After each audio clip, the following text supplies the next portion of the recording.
Chapter 81. Disaster Mode, On. You are listening at novelfull.audio. In the miracle system, at the portal that connected the fourth planet from the third planet. Now, the square beside the portal was being heavily guarded.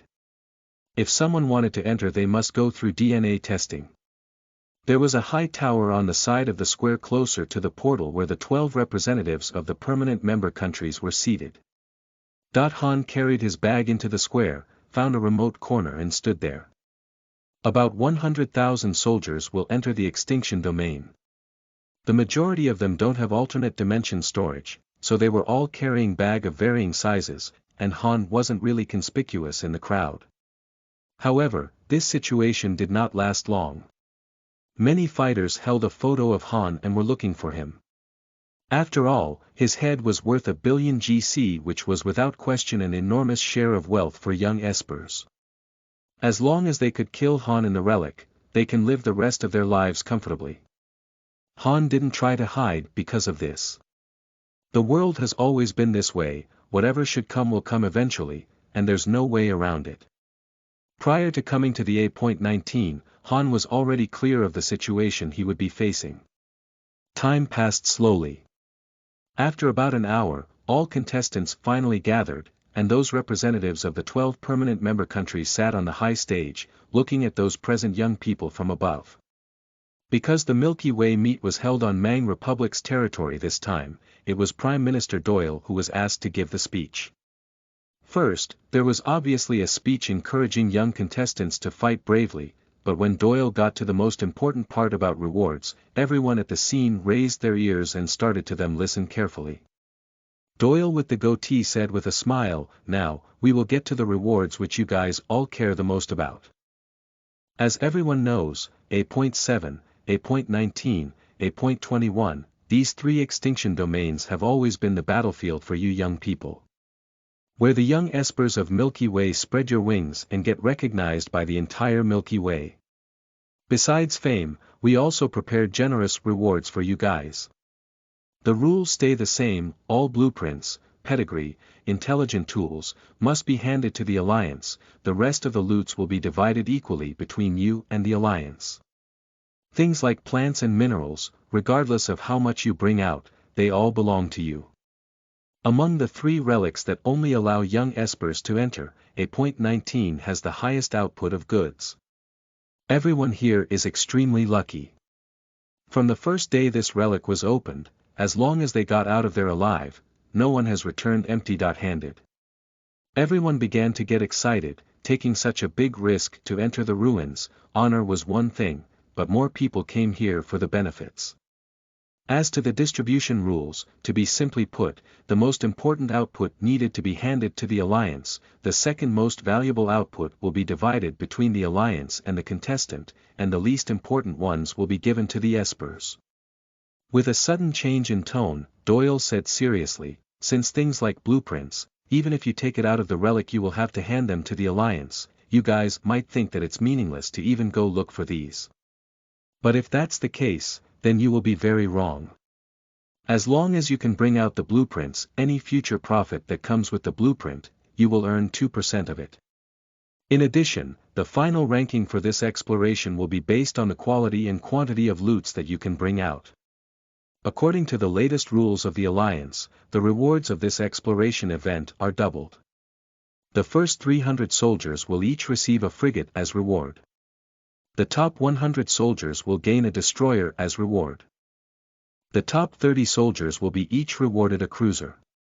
The top 10 will each be rewarded a battleship.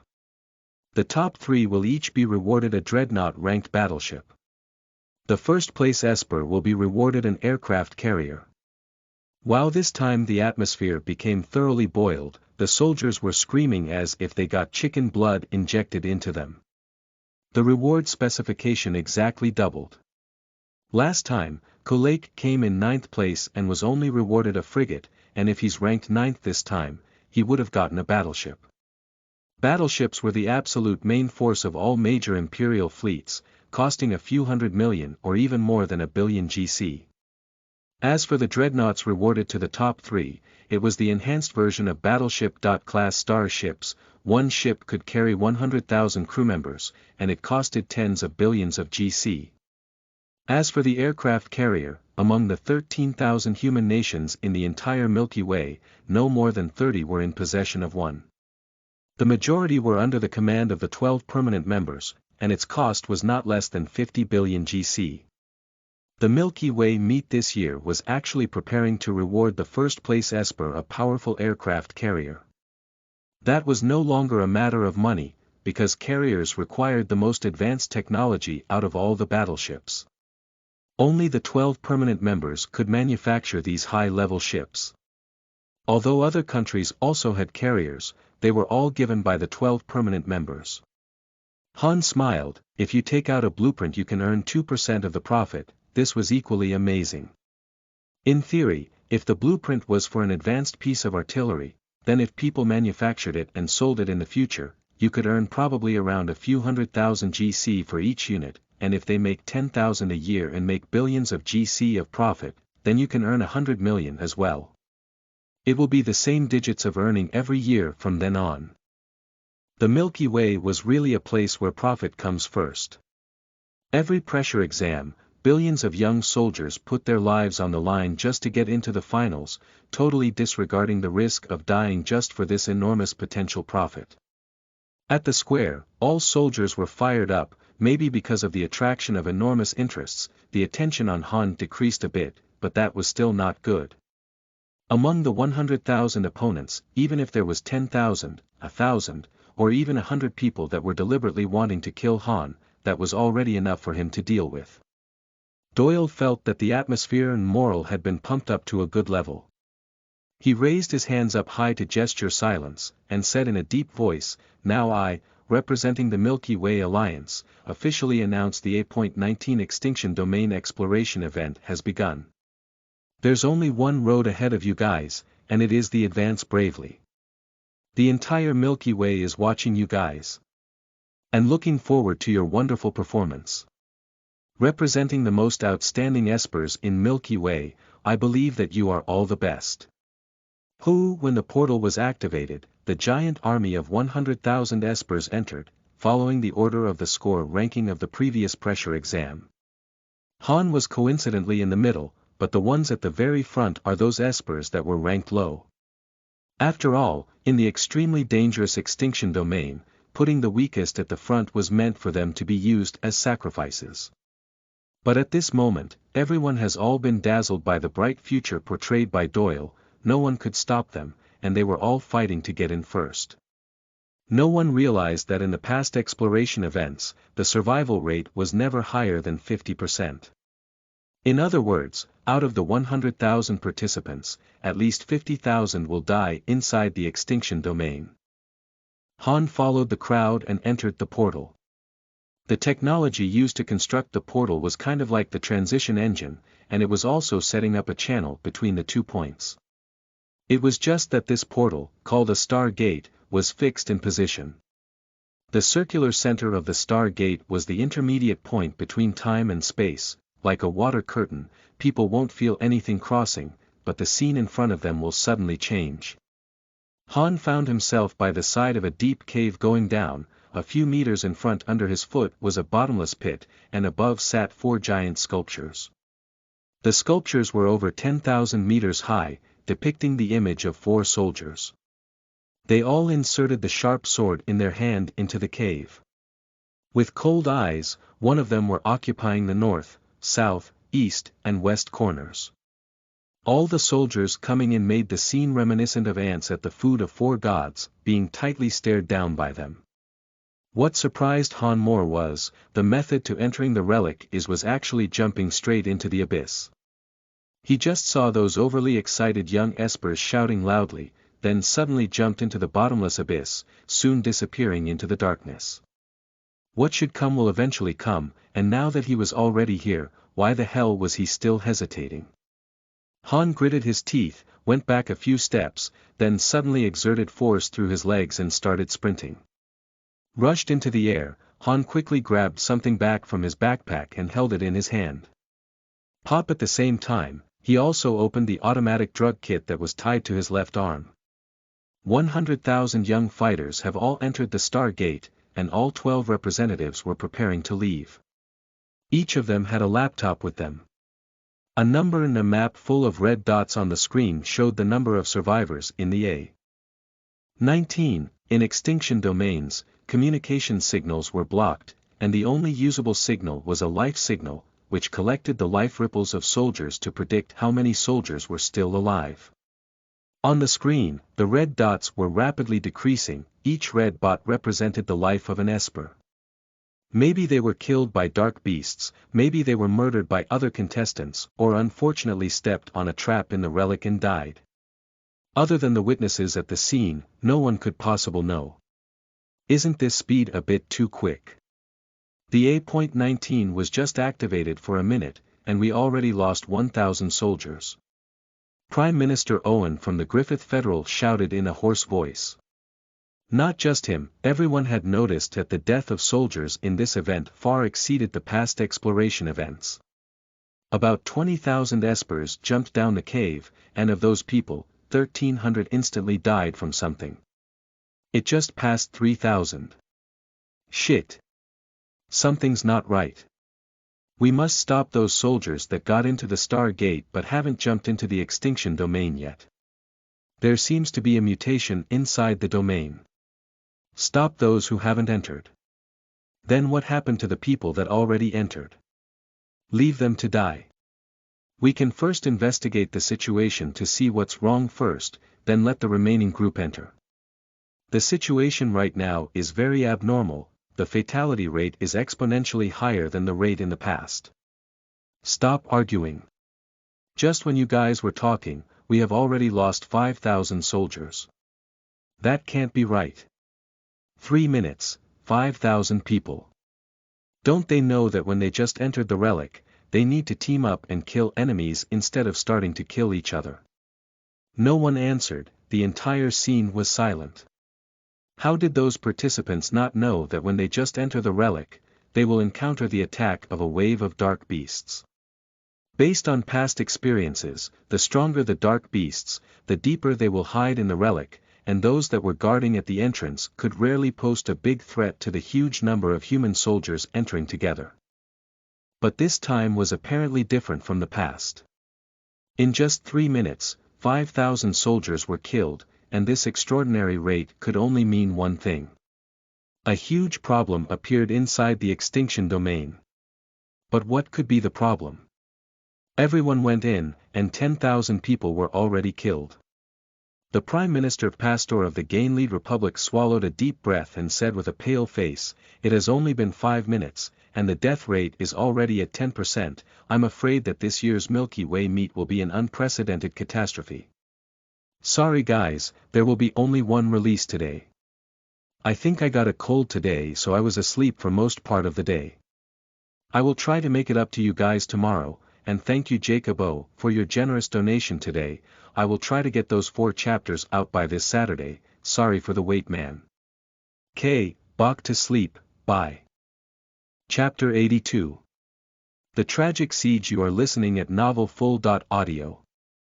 Schwa taking a giant leap, Han jumped into the abyss that was A.19 Relic's entrance. Super Sense Pills, 3. Hyper. Nuclear Energy Pills, 3. Super. Ghost Pills, 5. While Han was in the air, he gave orders to the fully automatic drug kit. Pop. The kit opened and the drugs Han needed were ejected directly into his mouth, directly getting absorbed by his 0-degree region, nervous system, and his muscles. Supposedly if someone was beside Han, they would be scared to death after hearing how many illegal drugs Han took all at once. Of the tens of thousands types of illegal drugs, the ones preceded by the word super or hyper were usually extremely enhanced drugs. In simple terms, just one pill of an extremely enhanced drug could make most soldiers go crazy, as well as being very likely to leave behind after effects. Other than the times people needed to fight for their lives, no one would willingly take these types of drugs. But Han's body was very special. The addition of the Heart of Darkness made Han immune to toxins, and thus, he could take many pills of terrifying drugs all at once. Super Sense was the triple enhanced version of the normal type, used to enhance the senses of soldiers.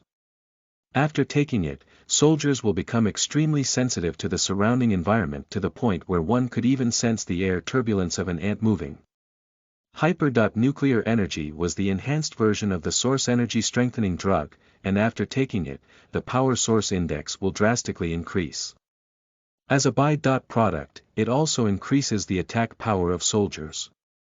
As for the Super. Ghost pill, it was a type of speed and agility strengthening drug, which is pretty self-explanatory. Han still remembered clearly the words of that strange old man Pathless: first, get a hold of yourself firmly on the ground, then observe the surrounding and act accordingly. Don't believe the bullshit that the Milky Way Alliance told you, those misguided idiots will be the death of you. Once you get into the extinction domain, run immediately. Run like your life depends on it, because it does depend on it. Where does not matter, as long as you just run out of the crowd.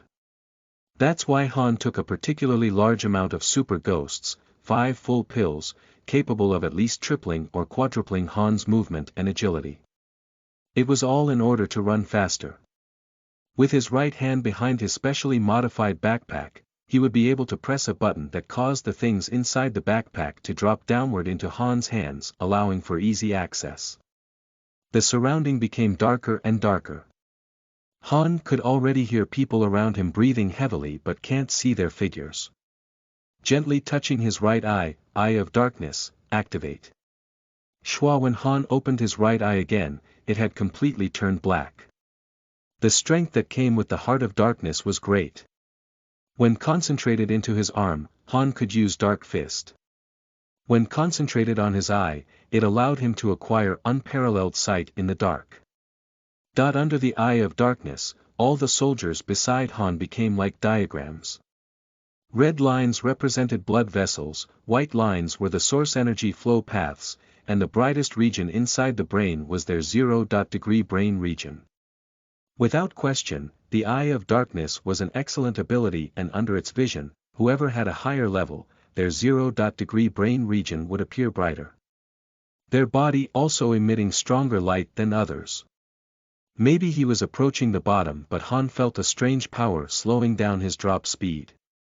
It was as if the surrounding air became a lot denser. Han never experienced close contact with an extinction domain yet, not to mention the high-level A-class ones, so he looked down curiously. That curious look he took almost made all the pores in his body explode. He only saw that at the bottom of the abyss, a crazy massacre was in progress. In the darkness, the pairs of evil eyes should be the dark beasts. Their number could not be counted, like the ocean, and the soldiers that landed on the ground were just like landing into the ocean, instantly drowned by the dark beast's herd. Screams echoed in his ears, and all the soldiers still falling with Han felt scared. Only a few of them carried night vision equipment or had special vision, and only they knew what was truly going on down there. The majority of the soldiers didn't know at all that they were actually getting infinitely close to hell. Although the strange power was slowing down Han's fall, but his speed was still very fast.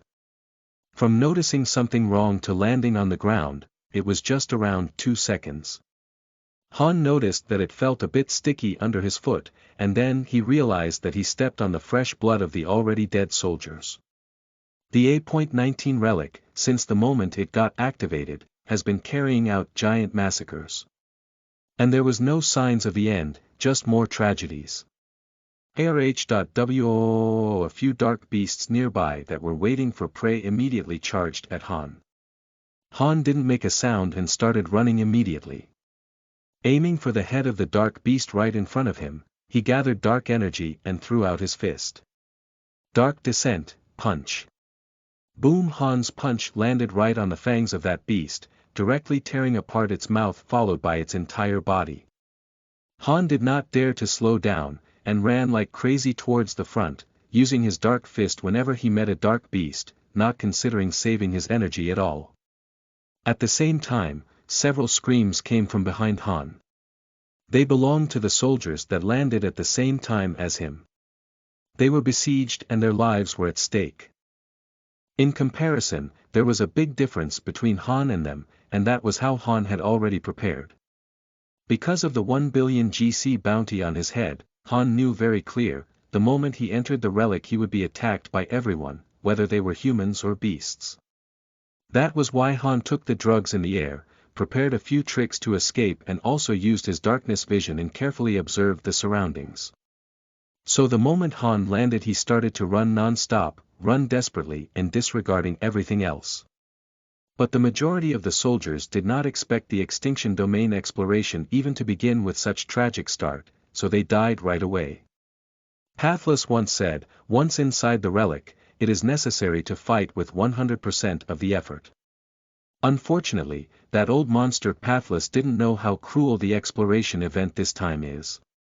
Within minutes, there were already more than 10,000 soldiers killed. One must know, these were carefully selected elite espers of the entire Milky Way galaxy. Elites. Elites out of the elites. Such a death rate was too outrageous. Fight to kill. Hit every punch. Trade an eye with an eye. Only surrender in death. Capable of destroying 9 layers of hell. Easily able to annihilate the 6 paths of reincarnation. The forbidden art of the 6 paths of the void was thoroughly displayed by Han. The 6 paths of void was also known as the demon strike, which meant that when used, it was like a mad frontal onslaught by the hands of a demon.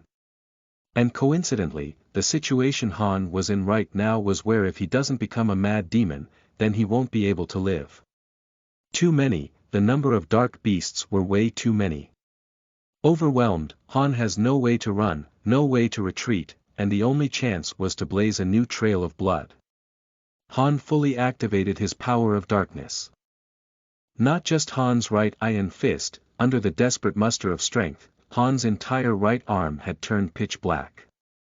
Every time, Dark Fist strike consumed a significant amount of Han's energy, but he had no choice, and he must desperately continue to use it. The surprising number of dark beasts was like a dark tide. Han didn't even have time to see what they actually looked like, but wherever Han went, there were all open mouths rushing to bite him. Boom! The Dark Fist again displayed its power, dealing a crushing blow to 2 dark beasts in front of Han in one punch. Han felt like he went head first into a deep cluster of thorny vines blocking off all paths, and no matter which direction he took, Han needed to desperately wave his axe and cleave a bloody way out.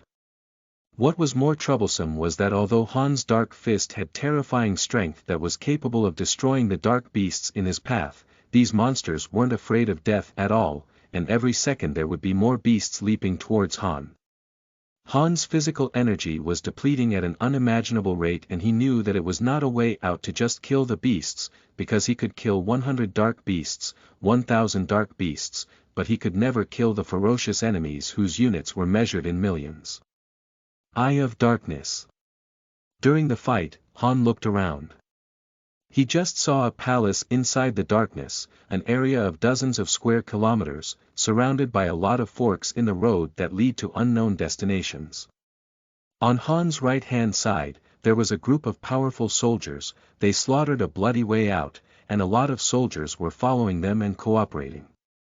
Although suffering heavy casualties, they seemed to have gradually withstood the dark beast's attacks. In addition, there were also a few espers with special powers that have also found a way to defuse the danger. For instance, some could become invisible, some could fly or teleport, and some could cover up their scent. They were all dispersed and trying to escape. According to the current situation, it seemed like Han should go follow that group of strong espers. After all, they had the obvious advantage of being in a group. Among them, there were dozens of pinnacle 5-star espers, and even 6-star espers, significantly amplifying their offense and defense as a group, forming an effect of 1 + 1 is larger than 2. TL. Basically, the author is saying that their strength together is larger than if you would just add their individual powers together, because the result is amplified due to group cooperation and synergy. No, that's not the direction I want to go. Han thought to himself. In the extinction domains, humans were the worst enemy, and Han will always keep that in mind. He didn't choose to follow others but opted for a more difficult plan. Rely on his own strength and follow his own path. In the relic, only people that were always careful and paranoid will survive, and the paranoid Han chose to be on his own. Would it be the right choice? Han didn't know, but he had no time to think. Using his last bit of strength, Han used his dark fist over and over. Popped the automatic drug kit, ejected pills after pills of forbidden drugs. Han pressed all the buttons under his backpack and started using all the tricks he had, whatever magic ball, falcon vine, snake's poisonous kiss, he just threw them all towards his back. This time, he's going to give it his all. Chapter 83. Fatality rate, 90%. You are listening at novelfull.audio. When Han was trapped in despair, Yi Weiwei was already on her way back home with the Yi family's convoy fleet. Flagship, Air Walker. Yi Weiwei was nervously looking at a temporary stream of news in her room with her fists clenched. She could not believe her ears. According to our latest received information, the Milky Way Alliance has acknowledged, a major crisis appeared during this year's A.19 exploration event. Within just 1 hour of activating A.19, the fatality rate has reached 90%. In other words, 90,000 soldiers have already died in the extinction domain. For this, we have invited our special guest, the prehistoric relics expert Professor Prandelli, to explain to us about possible reasons that led to such heavy casualty at this year's exploration event. Professor, within 1 hour and almost 90,000 espers already died. This should be the most serious crisis that appeared in our human history of exploration activities in prehistoric sites, right? Professor Prandelli pushed up his glasses a bit, and said in a deep voice, to be accurate, this is the second highest casualty count. As everyone knows, before the establishment of the Milky Way Alliance, Extinction Domain A.1 was carelessly opened. As a result, the most terrifying monster in history was released. We call that monster the King of Darkness. The Dark King incident directly caused several major empires to perish, and the Allied force composed of all the strong fighters in Milky Way suffered a 30% casualty count. The number of deaths was counted with billion as the unit. That was the most serious and tragic crisis in our exploration history. The beautiful hostess with red hair was shocked for a moment, and immediately said, "The Dark King." Professor meant that the exploration troops suffering large scale of casualty this time, has something to do with the Dark King. Professor Prandelli waved his hand and said, "We can't make any conclusions yet. The Dark King was unique, and even if a monster at the level of Dark King comes out from the relic again, how can those 100,000 espers be enough? I'm afraid that even the temporary headquarters built at the Miracle Galaxy would be severely damaged as well." The reason I brought up Dark King is to remind all of you that live at Milky Way, to never forget the power and unpredictability of the pre-historic civilization. These past years, we've done well in the exploration of extinction domains, and we discovered many precious treasures and information on various types of warship designs, strong transition times warp engines, and as humanity become empowered by these discoveries, we must also not forget the miraculous prehistoric civilization that had created these things in the first place. They should be the more powerful existence. Looking at the current galaxy, our civilization is built entirely on the basis of prehistoric civilization. Their power is not something we humans can resist. As we have known, the pre-historic civilization originally lived at Milky Way, and for some unknown reasons, they left here. If in theory, one day that civilization returns to the Milky Way, what will happen to humanity? Would we be strong enough to be their opponents? The red-hair hostesses felt that her head was about to explode, and she surprised and asked, "Professor, you said that the civilization originally occupied the Milky Way, will they come back?" Anything is possible. Take the tragedy that's happening in the A.19 as an example. It can very likely be a warning. Us humans may think that we already mastered great strength, but is that really the case? If we are really strong enough, then why would this tragedy happen to the 100,000 young talented espers?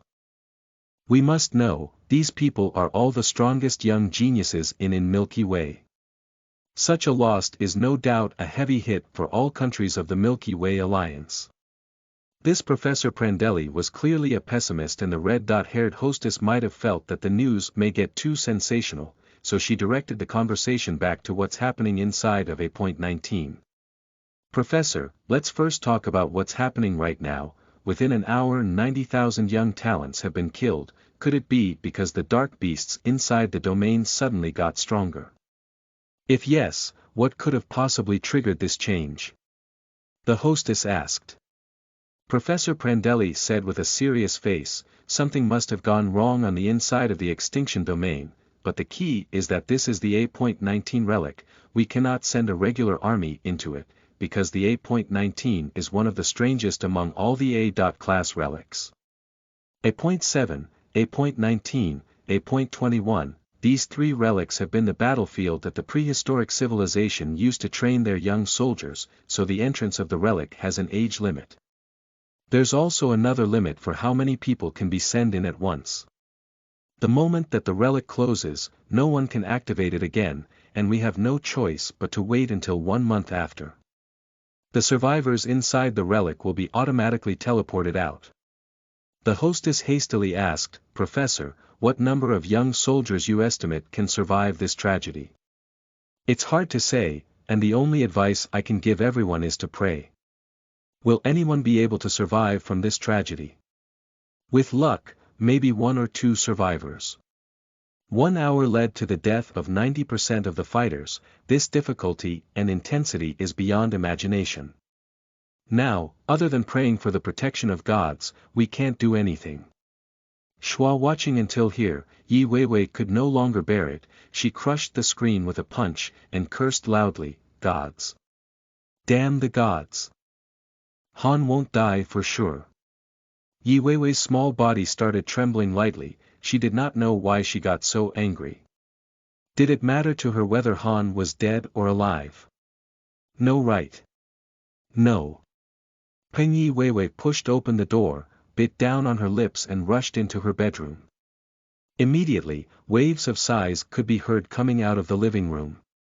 Our Lord was very so accurate, something big really did happen at that extinction domain. Fortunately our Miss didn't go.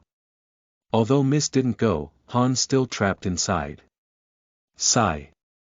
Miracle System, 4th star, A.19 extinction domain. Han was still trying to fight to survive. More than an hour had passed and Han was finally close to the door of that hall of horror.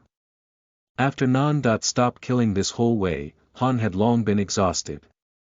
In addition to the fighting spirit of never giving up, those sinister gadgets inside his backpack also helped out Han a lot, especially something called the Falcon Vine. Falcon Vine was an illegal genetic hybrid species. Biologists extracted the genes of a deep-sea creature called the arcuate millipede, and then mixed in several other strange creatures. Even the gene of the black vine and performed genetic hybridization, ultimately obtaining this fast-growth evil creature. The Falcon Vine was stored in a sealed capsule, and it could be used by just throwing it to a target location. The broken capsule will provide the necessary energy for Falcon Vine's growth, and it will instantly grow to an evil creature of more than 10 meters high. They look like a dead old tree, but they were a crossbreed between insects and other creatures. These buggers could easily use their branched-looking arms to trap anything nearby that moves, like a falcon, thus receiving the name Falcon Vine. As Han ran, he threw capsules of Falcon Vines behind him, and the tall Falcon Vines started to grow non-stop, trapping those dark beasts that were in pursuit of Han. Although the beasts had powerful fangs and claws and only needed a few seconds to break free, that was enough to secure valuable time for Han. Close, it's close. Han already saw the exit to the giant hall at the entrance of the extinction. He started waving his right arm again to use Dark Fist. With his left hand retrieving more things from his backpack, he threw all the Falcon Vines he had down in a narrow channel. Rumbled hundreds of clawing Falcon Vines started growing rapidly, blocking off the dark beast's steps to kill Han. Wanting to rip open a path in this much thorny vines, the dark beasts would have to take a few minutes. The illegal pill super ghost gave Han incredible speed. He didn't dare to look back and just kept on running desperately forward. The roaring of dark beasts became distant, and light began to appear at the front. Whoosh! Han dashed out of the dark hall with a stride, and the sight before his eyes immediately shocked him. Chapter 84 Dark Fusion Beasts, Earth Claw. You are listening at Novel Full.audio. A world. Leaving the dark hall, Han suddenly realized the A.19 extinction domain was actually a complete world. Before his eyes was a dusty desert, but at the distant horizon up ahead sat a lush forest, on the right side was a long coastline, and on the left side was a jade-color grassland that was neatly separated from the desert by an invisible straight line. And above Han's head was a few strange-looking giant towers that hovered in the air. There was no support, and no physical path that led to them. They just stood there proudly in the sky like miracles, looking like pieces that were put in the sky by gods. Without question, the A.19 relic was an incredible world, but Han had no time to enjoy the spectacular scenery here because the only way left for him is to run for his life. Behind Han was a gigantic black tower, and the lower region of that big tower was the dark hall that Han had just escaped from. It was also where the soldiers entered the A.19, and the tower itself was the passage that the soldiers fell through as they entered the relic, connecting the ground and the underground world together. Originally, the underground world should have had many dark beasts, but this time, they seemed to have all gathered at the dark hall, almost like it was planned, and were massacring all the soldiers that came from the ground above. As a result, outside the dark hall became actually quite empty, and for Han who killed his way out, it was an opportunity to catch up his breath and relax. That more than 1 hour of continuous fighting already depleted Han's energy. Han quickly took off his bag because he felt that it lost a lot of weight, which shouldn't be the case. After Han laid his gray backpack on the ground, he saw a big scratch on the bottom by the dark beast, and those little gadgets he prepared for this exploration event were all scattered on the road. Just at that moment, he felt the atmosphere suddenly change. At the corner of his eye, Han saw a white beam of light suddenly burst shooting at him. He quickly threw his bag back, and forced energy into his legs to jump up. Using large amounts of illegal drugs increased Han's speed several times, and just as his feet left the ground, there was a loud sound of explosion, and the white light hit where Han was standing, creating a huge pothole of 2 meters in diameter. The gravel was burning and smoke emerged. Laser weapons. Han was very shocked and he fell awkwardly to the ground. Just then, he used too much force combining with the thrust of the explosion, he lost his balance in the air. Han turned sideways, and used his signature unconventional way and got up, and he saw that in the sky behind him, there was a guy flying towards him. It was a flight descent Esper. The most difficult type of Esper to deal with. This Esper soldier that was flying had a pair of sinister little eyes, curly hair and was slightly fat, equipped with a full set of battle suit, and carrying a 2 meters long shoulder-fired laser cannon. Han gritted his teeth. Right now the Milky Way Alliance wasn't equipped with the ability to manufacture shoulder-fired laser cannons, so all of them were finished products from extinction domains, priced at hundreds of millions of GC. This flight descent Esper could actually obtain something like this. Seems like he had a big background. The flight descent Esper with small eyes looked at Han's torn back up and sneered, "You actually brought that many insidious gadgets onto the battlefield, I bet it was heavy. But those little gadgets are actually quite useful, they saved your life back there. But now, you got nothing left, so you are dead."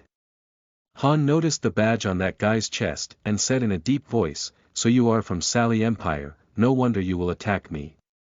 "That's right, I'm a soldier from Sally Empire, named Fei Roger, and you are Han, a peasant from our colony Earth." Fei Roger mockingly said. Hans raised his eyebrows and said in a deep voice, "Earth's isn't your colony, and it will never be." Fei Roger disapprovingly said, "Big talk is useless, a harder fist is what decides everything. I know you are a Void End Esper, but so what? I can fly. And you are already out of little gadgets, what do you have to deal with me, your teeth? Look at your stupid face right now. You little brat probably used up all your energy fighting your way out of that dark hall, your source energy has long been depleted. But me, I just flew above you and tracked you, and those dark beasts couldn't do anything to me. You know why I didn't kill you right away? Because that would be too easy, I preferred seeing you get eaten alive by the dark beasts. Tear open your stomach, pull out your intestines, that would be more enjoyable. Peasant from our colony, you think you can fight me? Stop dreaming. The situation was very unfavorable to Han since he had already consumed a great deal of energy to break out the dark beast siege, but Fei Roger could fly so he didn't really use up any energy. There was a great difference between the two sides, and what was worse was Roger's laser weapon. Unless his level was high enough, or armor was stronger, the majority of espers were all very afraid of laser weapons attacks. Behind Han, the massacre in the Dark Hall was still continuing, and the number of human soldiers that could run out of the big tower was next to zero. The moment that crowd of terrifying dark beasts killed all those people in the tower, they will probably turn around and come back for more survivors that had escaped. By that time Han would be in great danger, he must take advantage of now to escape with a sufficient distance. Unfortunately, Fei Roger in the sky had an overwhelming advantage. Not only could he fly, he also possesses an expensive laser weapon. Didn't matter how many super ghost pills he took, he won't be able to outrun the flying and laser speed. Suddenly, Han smiled, he put his right hand on the dimension storage ring. The black Kylan combat suit's right arm portion was long torn apart by Han's dark energy, so he made a simple sleeve to cover his right arm, but now that the sleeve is broken too, Han's right arm did not have any protection. Suddenly, Han started running, Fei Luojie sneered, and aimed his laser weapon at Han. Boom! A burst of white light shot out. And Han seemed to be long expecting Fei Roger to be aiming for the area a little in front of him. He suddenly exerted force through his waist, twisting his body counterclockwise in a very strange yet fabulous way, and started charging right towards where Fei Roger is at. 1 second. 2 seconds. 3 seconds. There was an interval between each time that portable laser weapon fired because it needed a few seconds to dissipate the heat. Han actually lured Fei Roger to fire in order to gain that precious few seconds of time interval. Fei Roger was very dismissive of Han's actions and had a look of ridicule on his face. Even if Han's tactic was clever and tricked him to fire another shot to gain a few seconds of time, so what? He's flying in the air. The void domain could only reach 10 meters around Han, and that was not enough to reach Fei Roger who was flying tens of meters above the ground, so it's not possible to deprive his ability to fly. Idiot! How could the most powerful weapon be stored in my backpack? They are all in my ring. Earth Claw. Pop just heard Han shouted loudly, placed one hand on the ground, and summoned a bizarre monster. This monster didn't have a head, nor eyes, nose, or ear. It was like a big claw coming out of the ground, like the hand of the devil 1/2 meter in diameter, with a steel dot-like skeleton and fingertips sharper than the claw of an eagle. Tseng Han jumped on the monster called the Earth Claw, and this thing stretched its 5 fingers, pressed its body into the earth, and the next second, it took off straight from the ground. Double jump tactic. Han was not a bounce-type esper.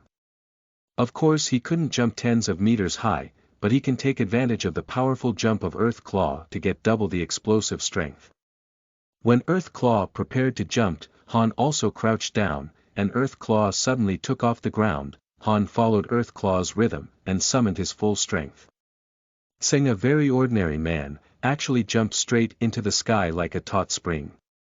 Damn you, madman! You actually use dark fusion beasts. That shit's illegal. Illegal. In a panic, that was all Fei Roger could think of to say. But that won't change anything. Han still bursted straight into the sky. Over the years, humans have fought and explored in many extinction domains. They won the science and technology, weaponry, and also got a lot of dark beast samples. Dark fusion beasts were just a type of monster developed on the foundation of those cruel dark beasts through artificial synthesis, and it was one of the biggest taboos in Milky Way. Anyone caught developing, using, or selling dark fusion beasts would be executed immediately. Han didn't lie, those little gadgets inside his backpack weren't evil enough, and the truly terrifying tricks were all hidden inside his dimensional storage ring. After all, Han was a dweller of the Dark Net, okay? He hadn't seen any legal stuff on there, and illegal stuff. He's got a whole bunch of those. It would be an insult to call those falcon vines the ace in the hole of his hand. Han's real final card was the Dark Fusion Beast Earthclaw. It was an existence summoned only by criminals that could surpass its destructive nature. Fei Roger was going to rely on his flying power to bully Han. Then Han will just rely on the power of the Earthclaw to jump up and beat the shit out of him. Shua Han's figure already left the ground, flying straight into Fei Rogers in the air. Seeing the gap was getting closer. Void Domain, activate. Chapter 85. Run like hell. You are listening at novelfull.audio. Void Domain, open. So what if I'm going to use dark fusion beasts? What can you do about it? Go to hell. Han threw himself towards Fei Roger as he shouted. Of course Fei Roger wanted to dodge, but unfortunately everything was within Han's calculation and control. The explosive strength from his jump allowed him to close the gap instantly. Fei Roger simply couldn't dodge, not to mention Han also had the void end. He didn't need to be too close to him, as long as they were within 10 meters, Han could directly take away Fei Roger's flying ability. Shua Fei Roger felt that he had started descending from the sky, his eyes opened widely and he couldn't even think straight under the panic. Void End was a power different from any other ability. From the surface, Void End's lethality was weaker than combat-related descents such as strength or elements which prioritized killing.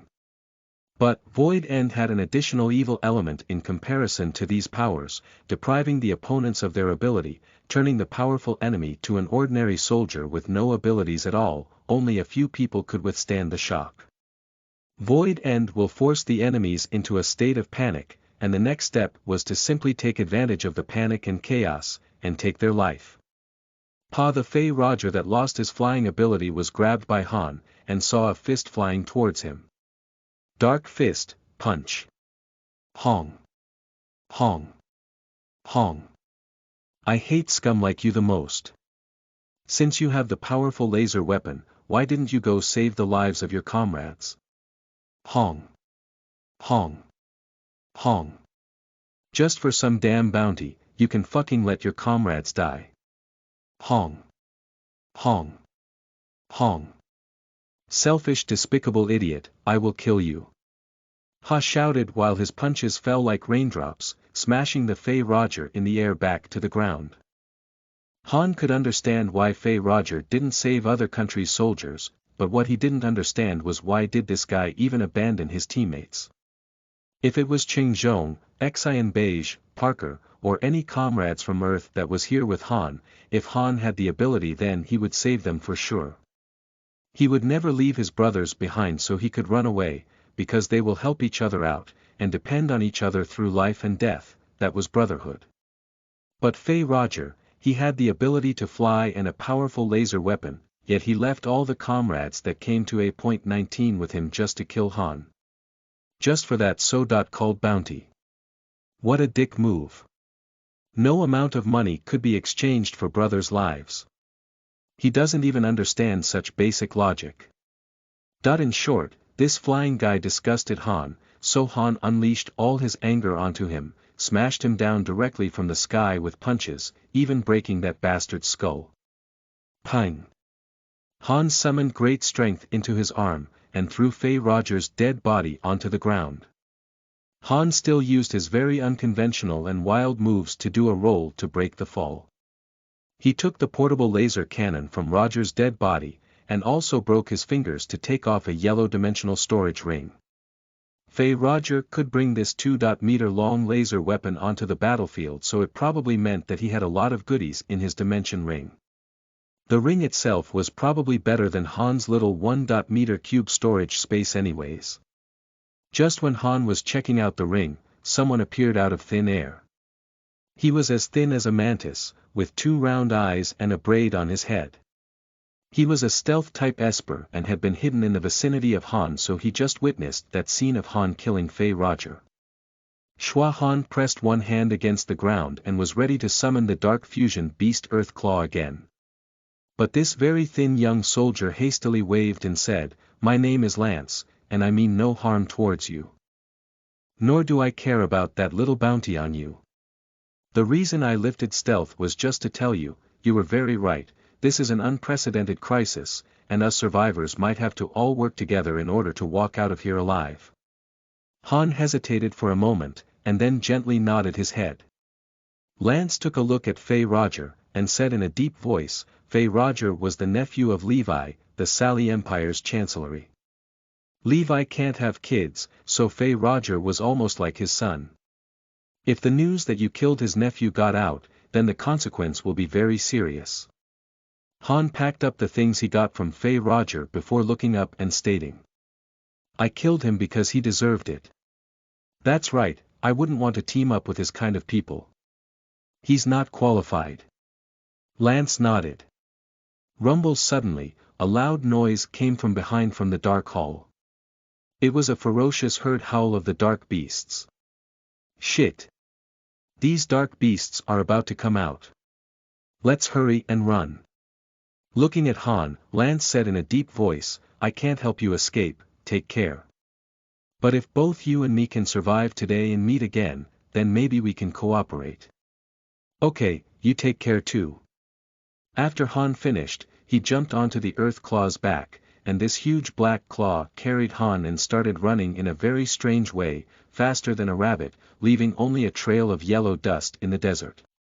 Lance was shocked, he twitched and muttered, F***K, I should have brought a few dark fusion beasts with me too. Although they are illegal, but they can save my life in key moments. Lance didn't need to run, he had his own life-saving trick. He just started walking forward, and his body quickly camouflaged with the yellow desert, disappearing without a trace. Han just sat down on Earthclaw, and wiped off the sweat from his forehead. In fact, Han wasn't having a good time at all, the consecutive high-intensity battles had emptied all of Han's energy. If it wasn't for the Earthclaw, Han might not even have the energy to run. As for taking more drugs again, it wasn't impossible, but it was too risky. In order to break out of the siege, whether it was the source energy, anti-toxin ability, mental strength, sensory ability, they have all been stretched to the limit by Han. Right now, the result seemed fairly good. At least Han could escape. Looking at the desert, there were barely a few human shadows and they were all in the distance. It would be good enough to have 1,000 survivors. This time, the tragedy that fell on Milky Way meat was much unexpected. Han put that heavy laser weapon into the ring he grabbed from Fei Roger, and just as he expected, the new ring activated a dimension that was a lot bigger than Han's old ring. That 2-meter-long laser cannon was easily stored into it. And now, Han was busy trying to escape and wasn't in the mood to count his loot. Faced with this tragic crisis, robbing things didn't prove anything, but surviving did. Try your best. Han lightly knocked the exoskeleton of Earthclaw. The dark fusion beast Earthclaw couldn't make any noises, he just kept his head down and drilled into the ground. This monster's biggest feature was earth travel. He was capable of going underground and approaching the enemy in silence, and then delivering a fatal blow. Now, Han didn't even care if it's about how big that feature was. Instead, he directly used Earthclaw as an underground tank, letting it carry the exhausted Han to quickly escape. Earthclaw wasn't some perfect fusion beast, his life is very short. Once summoned, he could only survive 24 hours, I guess it can be considered the fate of this type of evil creatures. Suddenly Han felt his heart began racing, and the only remaining source energy inside his body began to circulate, as if it was going to break out of the body. It can't be. Why now? Out of all other times. Han nervously shouted in his heart. In the distance came the sound of the dark beasts howling. The herd of dark beasts gathered in the dark hall was coming out. Just like a black tsunami, quickly covering the yellow desert. Millions of dark beasts. If those monsters caught up, then everything was over. Han acted decisively, pulling out an automatic injector filled with crimson-red liquid from his space ring. He then opening the sealed tube with his teeth, and injected the needle into Earth Claw's body. Shwa after a few seconds, the weird-looking red liquid was completely injected into Earth Claw's body. Chapter 86. Valley of Bones. You are listening at novelfull.audio. The liquid that Han injected into the Earth Claw was called Doomsday Burst. Once a creature was injected with such a highly toxic biological agent, the inner body releases its full potential until the creature dies due to complete exhaustion. The situation was urgent, so Han couldn't care too much anymore. He needed to flee the scene as soon as possible because in addition to the dark beasts that were about to chase him to death, there was also a big change taking place inside Han's body. The overflowing source energy was reminding him, he was about to level up. Recently, Han's level had been hovering around pinnacle 3-star level.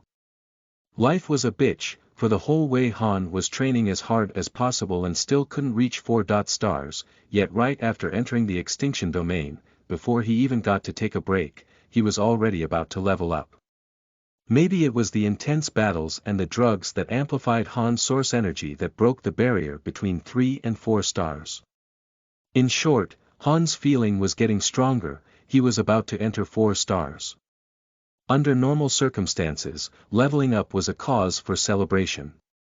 After all, his level got higher, which led to a few beneficial changes, including the void domain created was now expanded to a radius of 100 meters. But now, Han was at the hell-like extinction domain. The higher the level up, the larger the fluctuation of source power, which had a greater impact on the soldiers as well. Including factors like consciousness, power, focus, these things will all drastically weaken due to the body trying to adapt to the large fluctuation in power. If at this time Han gets attacked by dark beasts, then he would be neck-deep in danger. Shwa, the Earth Claw that was injected with the Doomsday Burst, started to sprint forward like mad, completely disregarded saving energy and didn't care about how this continuous use of energy will take its life. The dark fusion beasts weren't too intelligent, all they knew how to do was following orders. Han ordered him to run, so the Earth Claw just ran with his life on the line. A few hours passed. Han was now very far away from the desert, and he had crossed the mountains and arrived at a dark valley. Plop, the Earth Claw finally completed his mission. Originally he could have lived for 24 hours, but now due to physical exhaustion he pitched down to the ground, and the black body began to shrink as quickly as a deflating balloon, quickly turning into a blob of dark genetic material the size of a fist. Han can't afford to care about Earth Claw's death. He couldn't suppress the urge to level up anymore, and he suddenly stood up and started practicing the 46 ensemble. It must be said that, although the 46 ensemble was the most basic exercise in the Milky Way, it was truly amazing. Han's body was like a rhythmic movement, sometimes slow, sometimes quick, sometimes relaxed and sometimes rapid, sometimes like an eagle soaring into the sky and sometimes quick like a crimson rabbit sprinting under the moon. The source energy started flowing like a river, constantly surging into Han's body. As Han began to practice the 46 ensemble, the source energy fluctuation gradually subsided, and about 10 minutes later, Han let out a long breath, and slowly opened his eyes. Power level 4 stars, finally reached. Without too many thrilling developments, Han's breakthrough to the 4th star level was completely natural. After the unremitting efforts he displayed, everything was deserved. Source power index passed 10,000. The void end domain radius was now up to 100 meters.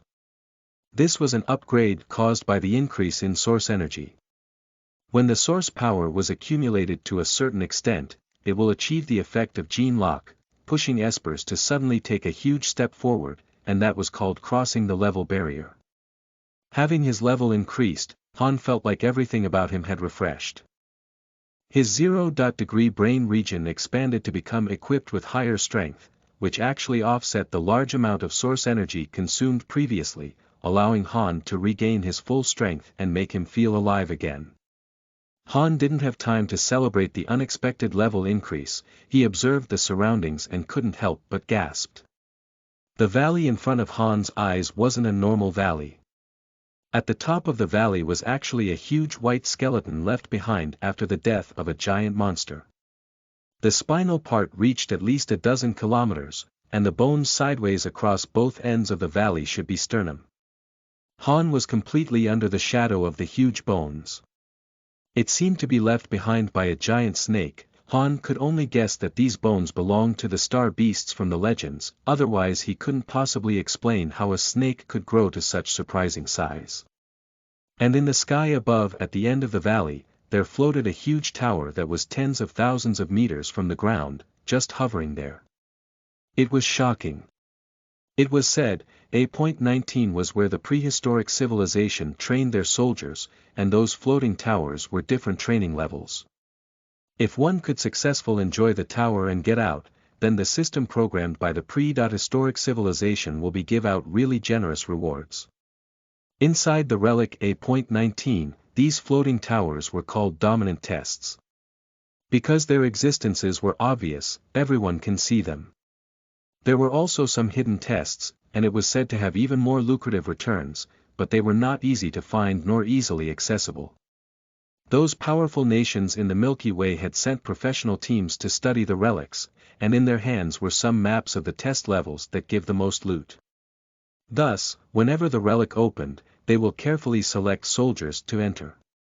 As for Han, he came from the insignificant planet Earth, and so far, was the only person from Earth that had been to A.19 before. Not to mention the professional research team, there weren't even any predecessor who had experiences that could be shared. If it wasn't for Pathless, Han would have had received little to no information about the A.19. Unfortunately, Pathless wasn't an expert in researching extinction domains as he indulged in mostly martial arts. Nightwalker was also focused in the pharmacology field. Although they were both powerful, but because of their specialization, they both couldn't offer more help for Han. Not to mention finding those hidden test levels that led to high-quality treasure, it was not even easy to get into any floating towers. Each floating tower had a switch that was usually located at a location below the tower, and activating that switch will summon a ladder that goes into the sky. Then one can get inside those towers. I will try to stay alive first. Han shook his head, and said to himself. He opened the ring he got from Fay Roger, and poured out all the stuff. This dimension storage ring was a lot higher level than Han's. It actually contained a space that was 10 meters cubed in size, which meant that it was at least 700 million GC. A dimensional ring that was worth 700 million GC. Han got so excited, and he started to carefully look through the other stuff Fay Roger brought with him.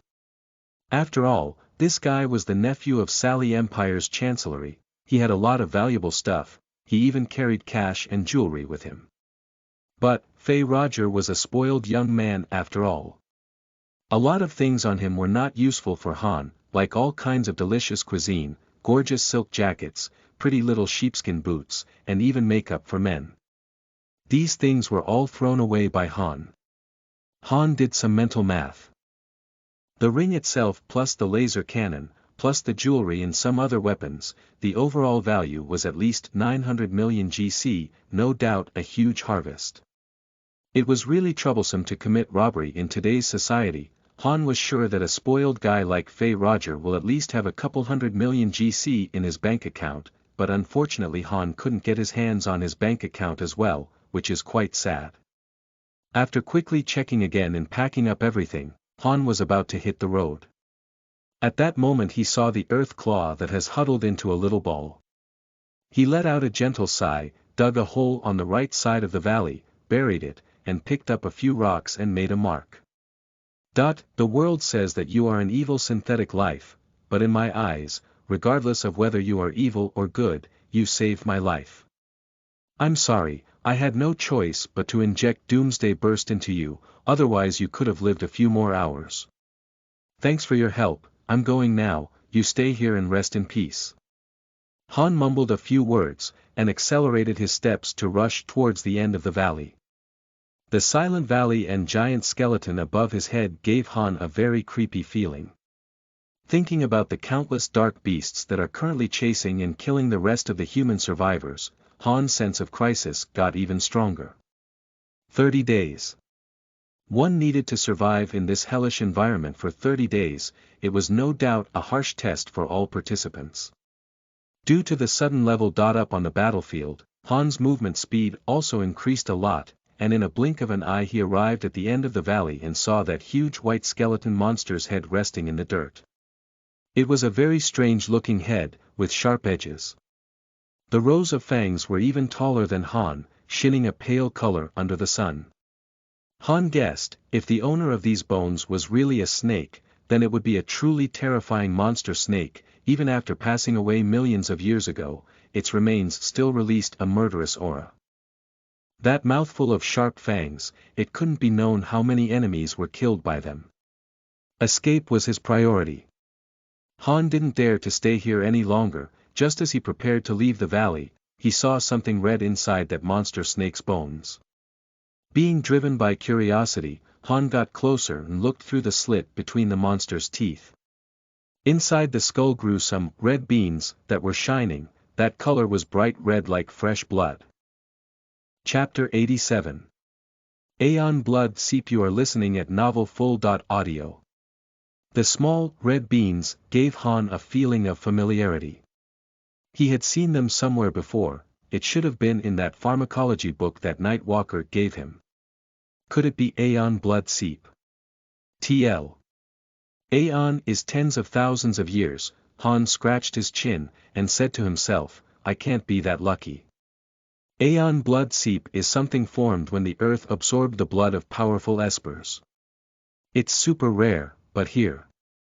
Han suddenly raised his head. He suddenly realized, the huge monster's skeleton stretches dozens of kilometers, and these blood-color red beans have been growing inside the monster's skull, so they must be formed after absorbing the blood of this huge monster. That meant, the Aeon Blood Seep doesn't just form rarely after the death of elite espers, the pure blood of monsters could also foster top-level drug ingredients.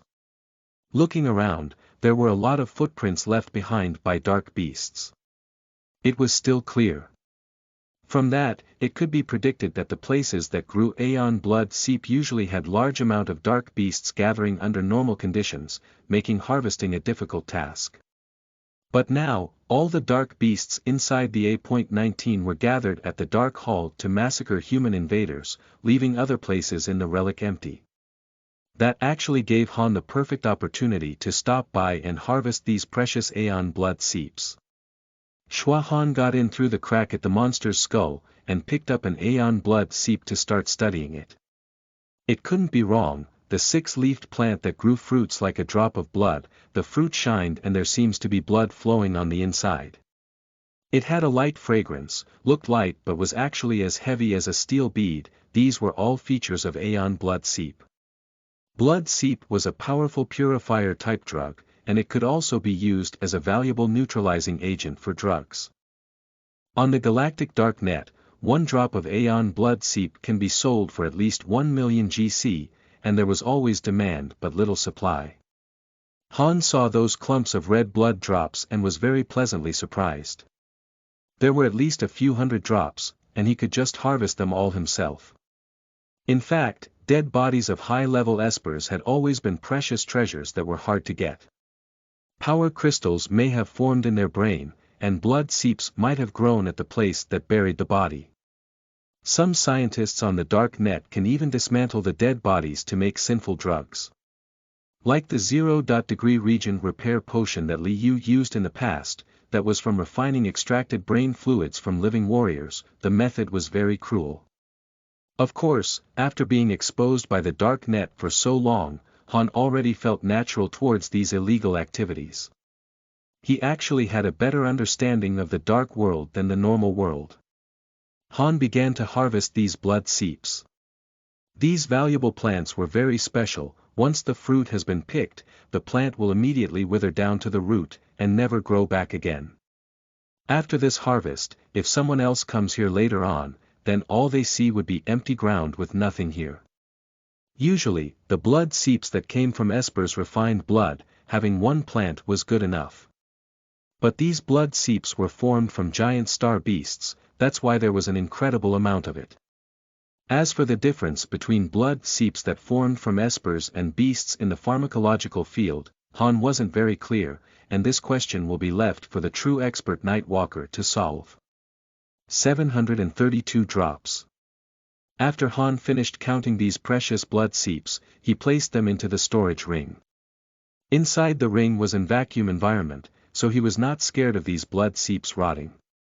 According to the Dark Net's market price, 1 million GC per drop, 732 drops is 732 million GC, plus all the loots he got earlier gave Han a total net gain of 1.6 billion GC. I still have to be alive to be able to spend this fortune. While being excited, Han still knew the danger he was in. Just when he was planning to leave the skull of the monster, suddenly, after the field of blood seep plants withered, a golden ring appeared on the ground. Although being ages old, it was still shiny. Han didn't know what material that's made out of. Han squatted and gently picked up the ring out of curiosity. Shwa! Suddenly, Han was teleported to the floating tower above the end of the valley. The alloy gate in front of his eyes slowly lifted, and inside was pitch-black darkness. So that golden ring was a switch that activated the sky ladder. Han inadvertently entered himself in a trial. Han looked around, countless identical towers were floating magically in the air, so no one knew which one's level were higher or had better rewards. Espers all relied on luck to stumble into these towers for trial tests. The time of trials were normally 24 hours. According to experience, the longer the trial time, the higher level this floating tower was. After clearing corresponding trials, the loot was a lot better as well, and they were usually the key to getting a high ranking after the exploration event ends. It was said that the highest record for trial times in the 8.19 was 96 hours, but Han didn't know where these high-level floating towers were located at all. The location was only known by those powerful countries, so their espers could go directly there without competition when the exploration event starts. For this reason, the winners of past Milky Way meet were all someone from the 12 permanent member countries. People like Galactic, as someone that came from a weak unknown planet, it was already very shocking for him to make the 9th place. Loots like Aeon Blood Seep, although it was top-level loot, the Alliance won't give Han too high score for that. After all, blood seeps were drug ingredients. If Han wanted a high score, then he needed to find blueprints, genetic codes and other things that could benefit the entire humanity. Han not only had to make sure that he survived in the 8.19, but also secure enough points. That would be just enough to make sure that Earth didn't get colonized. 10 years ago, that was what Galactic did. He passed 8.7 at 9th place, made great contributions to the Alliance, and was recognized as a top talent. When Sally Empire and a few other countries wanted to colonize Earth, the Alliance executives considered Galactic's contribution and potential, so they rejected that proposal, and that allowed Earth to luckily exist for another 10 years. After 10 years, now that Galactic's missing, the heavy responsibility landed on Han. He must obtain the same or even better score than Galactic, in order to possibly prevent the colonization of Earth. Thinking about that, Han raised his eyebrows, and walked into the pitch-black tower in big steps. If getting high enough score is my mission, then I will accept this trial. Ping! The large gate closed immediately. Numerous holographic projections were shot into the darkness, and the darkness suddenly turned into a battlefield near broken cliffs. Shwa! A light display was activated. It was showing Milky Way's universal language, and so Han was able to read it. Humans have learned countless things from prehistoric civilization, and this language was one of them. Han was shocked, his eyes were fixed on those words, with a look of disbelief on his face. Trial level, 7. Time required, 168 hours. A floating tower trial that takes 168 hours to complete. This should be the top-level trial in 8.19, right? Before this, Han heard that the highest floating tower trial was only 96 hours, called Level 5 Trail. Every time, 8.19, that could only be activated for 30 days, yet this simple trial was going to take 7 days and 7 nights. It was obviously how high level and difficult this trial would be. Only by attending the hardest trial, will it be possible to get the most valuable reward. Everything that happened in this world happened for a reason. In the Dark Hall, Han didn't choose to flee with the majority, but escaped on his own onto a side path.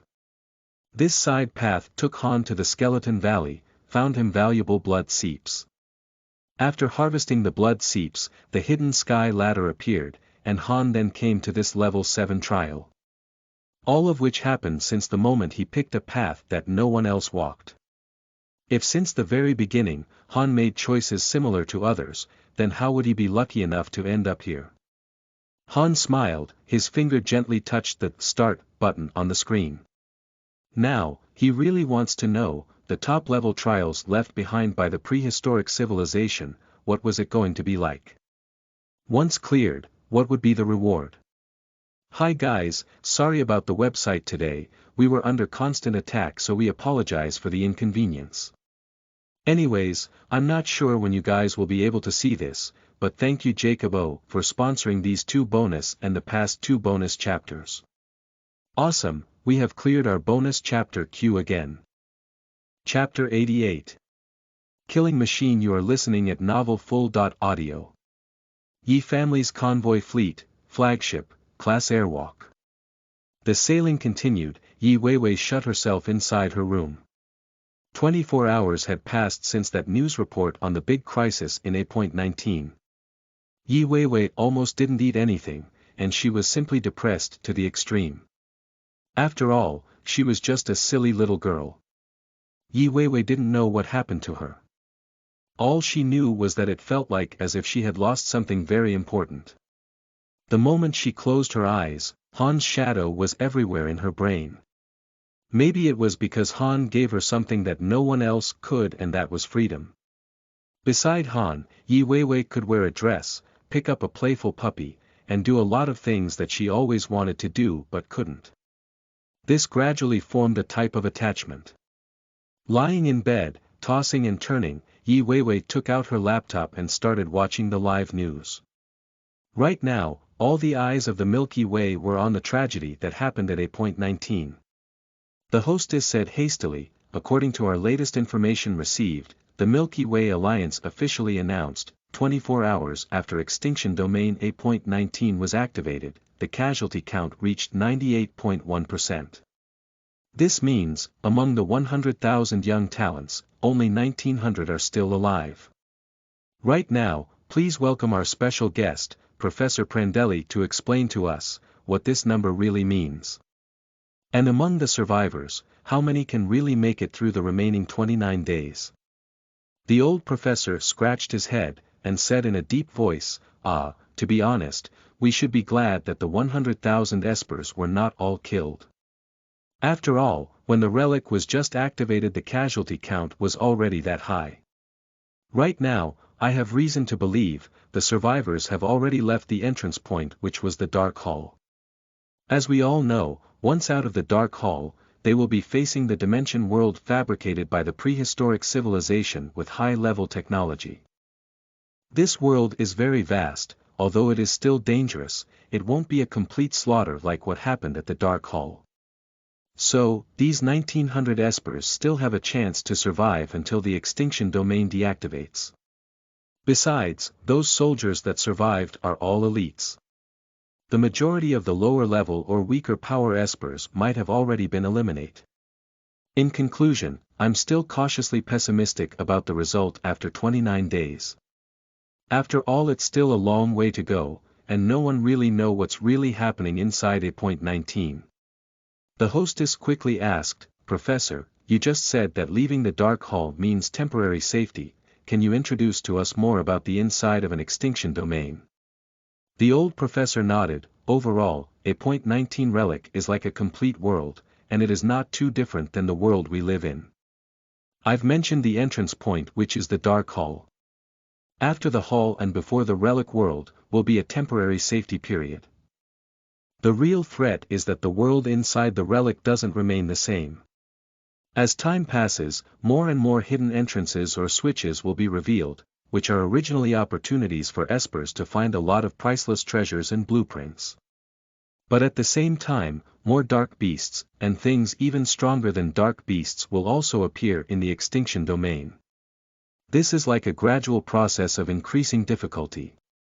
The hostess hesitated. Do you mean to say, there are internal operating rules inside the relic, and the difficulty of survival will gradually increase, meaning the last few days will reach its peak level difficulty, which is the most dangerous, is that right? Professor Prandelli nodded his head. It has always been like this. In addition, A.19 is different from other relics. It was originally a training ground for the pre-historic civilization. When they left, they also put in a lot of dark beasts and other even more powerful hostile creatures, so. Sai Yi Weiwei suddenly felt her heart trembling. It was not that she was someone that could be easily scared, but hearing about the difficult situation those participants at the relic were facing, she didn't know why, but she was just really scared. She didn't even dare to continue to listen to the news anymore. Han, you definitely need to stay alive. Yi Weiwei curled up in bed, and her eyes became a little bit watery. Miracle System, A.19 Extinction Domain. It really was a trial with the high level 7 difficulty. It has been 18 hours non-stop and Han was surrounded by a large group of orcs. They would stand up and challenge Han one by one, and Han would need to beat every one of them or else he will be eliminated. Around him were collapsed buildings and a burning city. This test was to simulate Han as a survivor of an attack and under the siege of countless enemies. Luckily, it was not like a siege attack from before, but more like a never-ending challenge tournament. It's been 18 hours and Han already killed countless opponents, but the test was still not ending. Another orc stood out, stepping on broken rubble and displaying his muscles, which were harder than steel. Orc was a name Han gave to them. These guys didn't look human, their foreheads were narrower and higher, nose pointed to the sky, and a row of fangs grew casually in their mouth. They wore animal skins, and their bodies were covered with ornaments made from animal bones. Most of them were about 2 meters in height. In the Milky Way, aside from humans, there were a lot of other alien races. But due to humans being more powerful, the alien races' living situations were generally tougher. As well, they engaged in industry that had high risks, like Old Mo from the Kuei race who was working as a skinner, or like the Witch race which were generally working as assassins. Right now this strange race, all their soldiers were power descents, relying on brutal force in battles and fighting like beasts. That was why Han called them orcs. The orc race's fighting style was simple yet brave. They don't say anything, and they stood up and started attacking Han with brute force immediately. After one got killed, another one stands up again to fight Han, and it was like an infinite loop. This guy was just like the previous challengers, all he knew was to roar and throw his fist at Han. Han was secretly crying on the inside. Among all types of espers, strength class were relatively common, but they were the type that Han wanted to avoid the most. Han's void end simply couldn't do anything against those huge muscles. Han could drag a flying guy back down, he could hold a water guy in water to suffocate, and he could force all the thunder, fire, and ice class espers into a worthless state. But for a strength class opponent, what could Han do? Shua the orc warrior's fist was like a huge steel hammer, smashing right down towards Han's head. The fist flashed towards him, its force was thunderous. Han couldn't see the end of these battles, and he started to doubt if this type of fight will last 7 days and 7 nights. If that was really the case, then Han was screwed. Han becomes stronger when he faces strong opponents, but against these normal opponents that just dominated in numbers, he really couldn't fully utilize his strengths. Han's eyes firmly fixed on the enemy's fist, his body inclined in a strange way towards the left. After a long time of fighting, Han learned to predict the direction of enemy attacks, and learned to minimize the amount of energy consumed for each kill. After all, the enemies were great in numbers and Han doesn't know how long this battle will go on for. So saving drugs and energy became the most important mission for now. Han's attacks and counterattacks were more natural. He just turned his body down sideways to dodge the fist, and suddenly, his body that was just parallel to the ground came right back up in a very incredible way. His right fist started gathering dark energy as Han reached to the back, and it went right after the orc's heart from behind. Boom! Dark fist. The power of darkness penetrated the opponent's body straight from the back, completely crushing his heart. Without question, this was an extremely effective way of attack. Han didn't use any extra moves or consume any additional energy.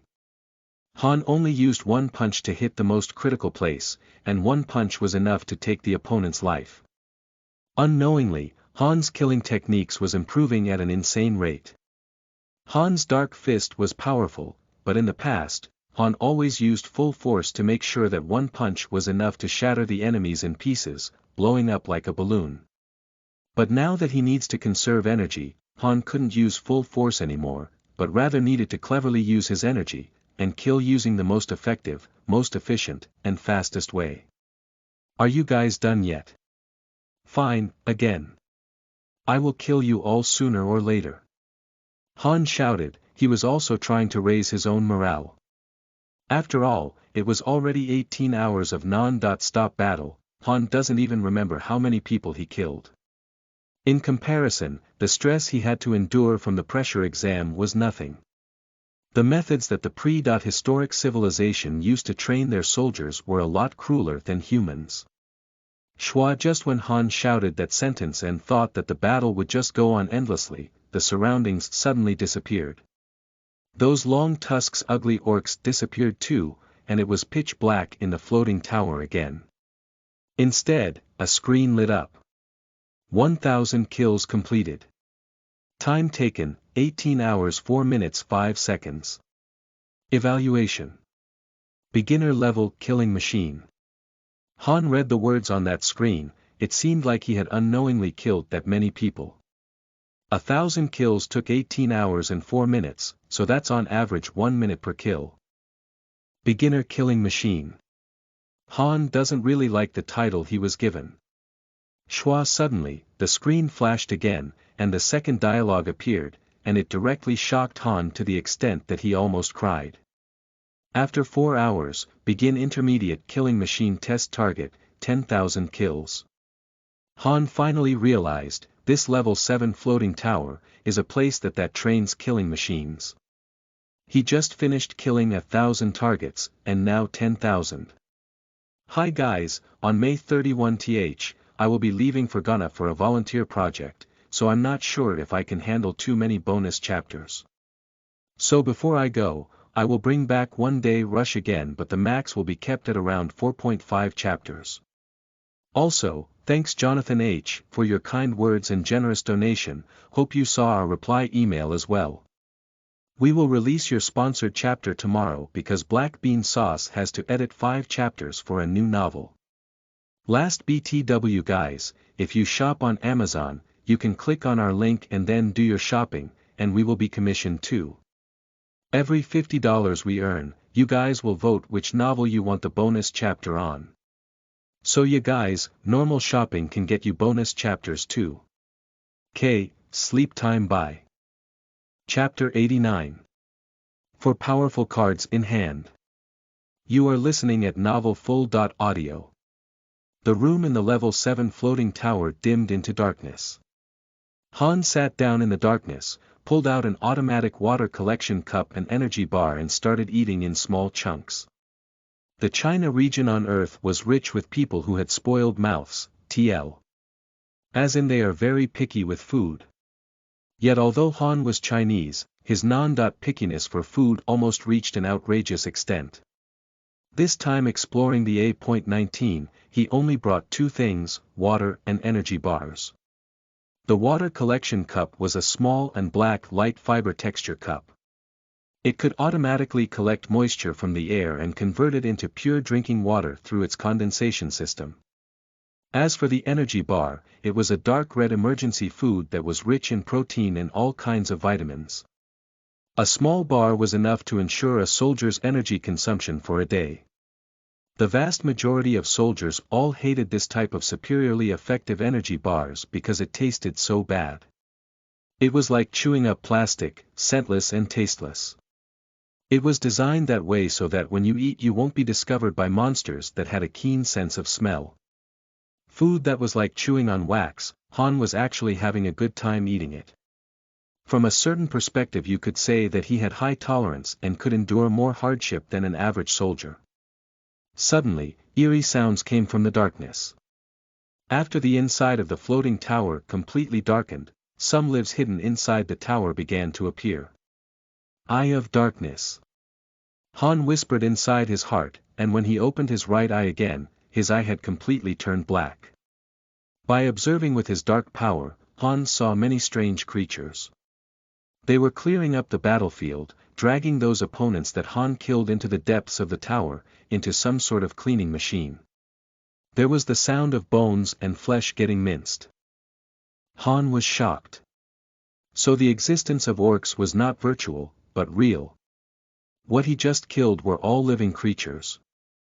As for the things that were clearing up the battlefield, they were very strange with a shining lit region on their chest. It should be their energy source, so they might actually be a bunch of robots. Han was lost in thought. Ever since he entered the domain, he felt something was strange here. The words were written in the Milky Way universal language. This could still be explained because mankind originally learned this language from the prehistoric domain. And then it was the activation of the floating tower. It seemed as if this set of systems from the prehistoric civilization regarded Han's existence as the same as the beings from the prehistoric civilization. Not only was the A.19 like this, but all the other relics too. Does this prove that, the prehistoric intelligent beings and humanity were common in a way? That's why humans could easily accept everything left behind by the prehistoric domain. Their technology, machinery, genetic modification technology, etc. Speaking of genetic modification technology, dark beasts must be mentioned. They were something created by the prehistoric civilization, so they don't reproduce naturally but were instead created by automated production systems. Thinking back to the time Li Yu led the brothers at the Extinction Domain Administration, their goal was actually to find C.Level's biological breeding hub inside the relic and destroy it, otherwise there would always be dark beasts and their number would grow. Of course, humans can also use the same means to prevent the manufacturing of dark beasts in higher level relics, but unfortunately, these A.class relics were way too difficult to manage. As well, the location of the central production facility was also very mysterious. Up until now, there were only a few A.class relics that were compromised and became safe points. These A.class relics that no longer had dark beasts were all under the control of the 12 permanent members of Milky Way without exception. They vigorously studied the relic interior, and copied the technology that was left behind by the prehistoric civilization, ultimately achieving the superior position of the 12 permanent members today. Han was thinking, if dark beasts could be manufactured, then what about these orcs? They should also be manufactured by a gene development center that also trained these soldiers right. Han's curiosity began to grow. He really wanted to go look at these robots that cleaned up the battlefield and see where those dead orcs were sent off to. Where are the living orcs kept? How does this huge floating tower really work? Thinking back and forth, Han decided to not make any move. Spying on the floating tower's interior for secrets was no doubt dangerous. If Han wanted to live, then he better follow the rules inside this relic. The robots were really quick at their job. The inside of the floating tower was soon restored to the previous state, and even the odor of dead bodies was gone. The robots all disappeared and everywhere had gone silent. Looked at the time, Han could rest for another 3 hours. He put 2 nuclear energy pills inside his mouth, then laid on the cold alloy floor and slowly closed his eyes. During the short rest, Han had a dream, a very terrifying dream. He dreamed that the relic was activated by an unknown strength. The Gene Development Center, in addition to manufacturing dark beasts, also began to manufacture even more terrifying fusion creations. Soldiers of mankind fell one after another and the whole relic was in chaos. Han stood on top of a mountain and witnessed the brutal massacre. Bodies piled up to be mountains, and blood flowed and formed rivers. D. The preset alarm clock pulled Han back from the nightmare. After a few minutes the intermediate killing machine test will begin, and Han's goal was 10,000 kills. 10 times more than before. While there were still a few more minutes left, Han practiced a bit of 46 ensemble. Under the influence of drugs, Han's physical strength and energy has been completely restored. His high tolerance to toxicity was one of Han's biggest cards in his hand, allow him to rely on drugs to restore energy. Chapter 89.2. For powerful cards in hand. You are listening at novelfull.audio. Kacha. The whole floating tower lit up again. The height was at least 50,000 meters, and its diameter was at least 15,000 meters. It could generate a mix of virtual and real elements to fabricate the battleground, and was one of the miracles left behind by the prehistoric civilization. The surroundings were changing again. A valley began to appear, and so did rivers and forests. This was an energy-based virtual environment. Each mountain was an energy body, allowing Han to actually climb up. But these mountains didn't have a physical entity, they were formed by energy beams shot down from all sides of the floating tower coupled with virtual reality technology. A virtual mountain was created with all the characteristics of a real mountain. As for Han's opponents, they were real physical entities created using their genetic development technology and they were under the control of the central system. They could be understood as a more advanced version of clones. Han's opponents began to appear, they stood up from hills, crawled out from rivers, and walked out from forests. It was definitely more than 10,000, and they have surrounded Han. They were from an alien race again. They had gray-white bodies and curved eyes. Their eyeballs were red, and didn't have any combat suits protecting them, so they were half naked. Their upper bodies were long, and their pair of big legs were even more exaggerated. Full of steel-like muscles, showing that they should be capable of strong jumping abilities and overall mobility. F***K, it's another siege again. Han looked around and cursed. The system setting in the floating tower was quite annoying. Every time the enemies would surround Han and create a siege battle. If the enemies all came out from one direction, Han could at least save some energy. But now, enemies could come from all sides. Shwa, the siege began. Countless alien enemies rushed straight for Han. No, they didn't rush, they bounced. So this gray-white-skinned alien race were all bounce-type espers.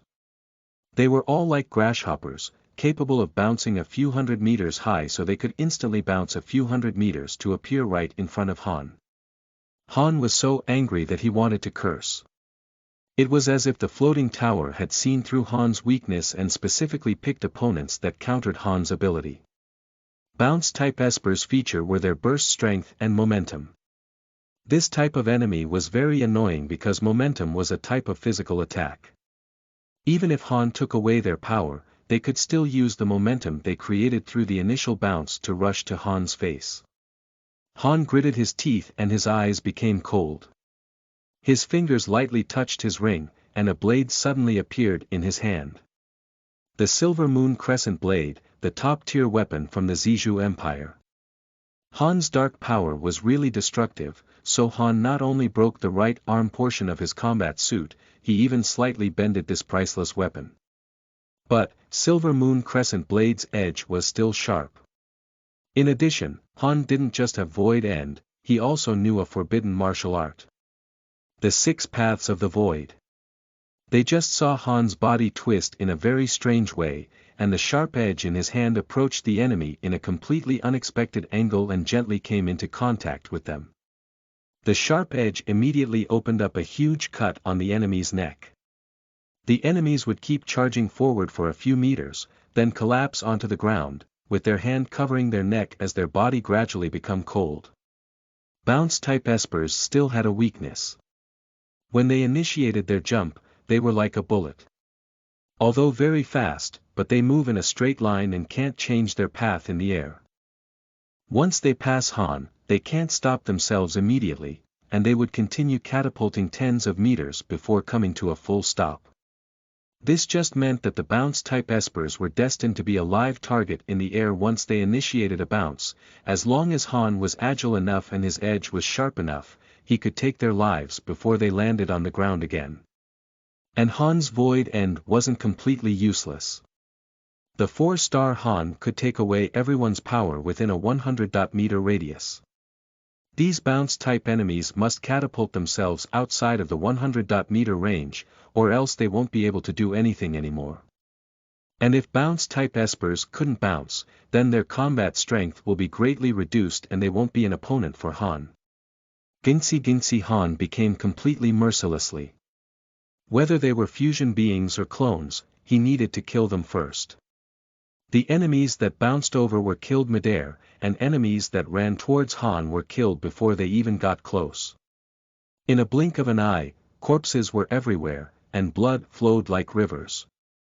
The silver moon crescent blade in Han's hand began to quickly reap the lives of enemies. Sensory pill, double dose. Pop 2 pill instantly went into Han's mouth, drastically improving Han's perception ability. Faced with these high-jumping enemies, Han's perception and reflexes became extremely important. Due to Han's unique tolerance for toxins, he could rely on drugs to force his perception to be more sensible, and his moves to be more agile. During the first test, Han, on average, killed one enemy every minute.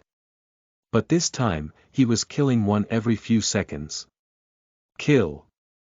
Desperately kill. Kill without having to worry about anything. Han was currently shouldering a huge responsibility. He was shouldering the hope of the entire Earth.